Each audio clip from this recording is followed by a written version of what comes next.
खड़ी है माताओं, बहनों, बड़े बुजुर्गों को रसगुल्ले जितना मीठा और सुहानियों जितना चरचरा प्रेम भरा नमस्कार देती है। और बताना चाहती हूँ कि किसान आंदोलन को लेकर 4-5 महीने बीत गए हैं और अभी तक इसका कोई परिणाम नहीं निकला है। अभी तक मोदी सरकार और हमारे बीच कोई वार्तालाप नहीं हुआ है। फिर भी हम टोल प्लाजा और धरनों पर बैठे हुए हैं, शांतिपूर्वक हम यहाँ पर बैठे हुए हैं और हम इतनी मेहनत कर रहे हैं और हमेशा मेहनत का फल मीठा होता है और एक न एक दिन तो हमारी मेहनत रंग जरूर लाएगी। एक न एक दिन तो मेहनत हमारी रंग जरूर लाएगी। इसका एक उदाहरण है कि जैसे कि हम फल उगाते हैं तो पहले हमें जमीन की जुताई करनी पड़ती है, फिर हम जमीन में पानी देते हैं और फिर बीज उगाते हैं। जब वो पौधा थोड़ा बड़ा हो जाता है फिर हम उसकी अनेक पक्षियों से देखभाल करते हैं। जब वो पौधा बड़ा हो जाता है उसके फल लगने लग जाते हैं। लगभग हमें 6 महीने में वे फल प्राप्त होते हैं और वो भी नहीं पता कि हमें वे फल प्राप्त हुए या ना हुए। क्या पता तभी राम बारिश करना शुरू कर दे जिससे वे फल नीचे गिर जाए और हमारी मेहनत नष्ट हो जाए। परंतु हमारी मेहनत नष्ट नहीं होती, हम दोबारा से फिर वही काम करेंगे। जैसे कि पहले हमने जुताई करी थी, फिर सिंचाई करी थी, फिर बीज बोया था, फिर फल लगे थे। अगली बार तो हम फल मिलेंगे ही जरूर, अगली बार हमें फल तो जरूर मिलेंगे।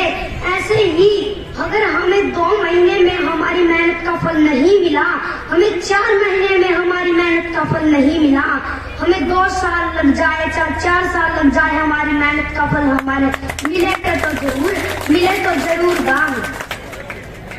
ऐसे ही किसान आंदोलन में ज्यादा से ज्यादा संख्या में बड़े बुजुर्ग बैठे हैं। ऐसा इसलिए है, बड़े बुजुर्ग इसलिए बैठे हैं क्योंकि बड़े बुजुर्गों ने ये सीख लिया है कि जब हम खेती करते थे तो हमें कितनी कठिनाइयों का सामना करना पड़ता था, हमें कितना पसीना बहाना पड़ता था। लेकिन जो नौजवान साथी हैं उन्होंने अभी तक पसीना बहाना नहीं सीखा, उन्होंने अभी तक पसीना सुखाना सीखा है, उन्होंने अभी तक पसीना को बहाना नहीं सीखा। उन्होंने अभी तक पंखों और एसियों नीचे बैठकर पढ़ाई करनी सीखी है और पसीना सुखाना सीखा है। और उनकी माँ बापों की आस है कि हमारा बेटा पढ़ लिख कर नौकरी पर लगे। पर मोदी सरकार ने सब बेरोजगार कर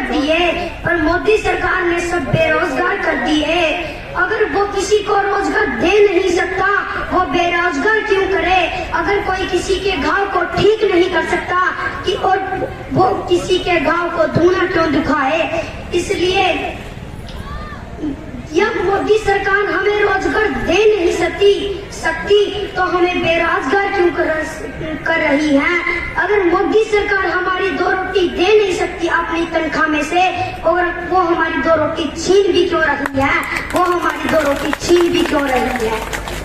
और ऐसे ही जो मोदी सरकार है, पहले बार हमने जब वो मोदी सरकार हमारी भाजपा में प्रधानमंत्री बनाया था तब हमने सही तरीके से उसने प्रधानमंत्री जो का पद निभाया था। लेकिन दूसरी बार जब वो प्रधानमंत्री हमें बनाया, हमें बहुत बड़ी गलती की थी। और अब उसने जो मोदी सरकार ने पंजाब हरियाणा के नाम सुने हैं, परंतु उनसे कभी टक्कर नहीं करके देखी, परंतु उन्होंने कभी पंजाब हरियाणा से टक्कर नहीं करके देखी। अब पंजाब और हरियाणा के साथ मोदी सरकार की टक्कर हो रही है और इस टक्कर में हमें किसानों को जीतना है और मोदी को हराना है। अब हमें किसानों को जीतना है और मोदी को हराना है। चाहे कितने ही किसान आंदोलन क्यों ना हुए, आई बार किसानों की जीत ही होती है, कभी किसानों की हार नहीं हुई और अब भी किसानों की जीत ही होगी, कभी किसानों की हार नहीं होगी। और जो मोदी सरकार ने अब हमारी जमीन छीनने का फैसला फैसला किया है।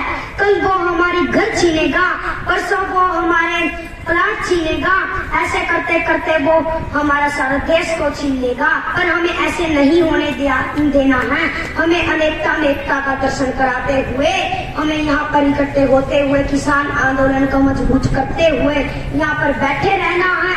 और 3 काले कानून मोदी को वापस लेने ही पड़ेंगे और हमें 3 काले कानून हम वापस देकर ही रहेंगे। और मोदी को ये 3 काले कानून वापस लेने ही पड़ेंगे। अगर वो 3 काले कानून वापस नहीं लेगा तो उसने पता नहीं है कि हम क्या कर सकते हैं। उन्होंने नहीं पता है कि हम क्या कर सकते हैं। ऐसे ही हमें मेहनत करते हुए धरनों और टोल प्लाजों पर ज्यादा संख्या को बढ़ाते हुए यहाँ पर बैठे रहना है। और हमें किसान आंदोलन को बिखेरना नहीं है। हमें किसान आंदोलन को मजबूत बनाना है। हमें किसान आंदोलन को मजबूत बनाना है। हमें एकता दिखानी है। एकता में ही बल है, अनेकता में बल नहीं है। अब तुम मेरे साथ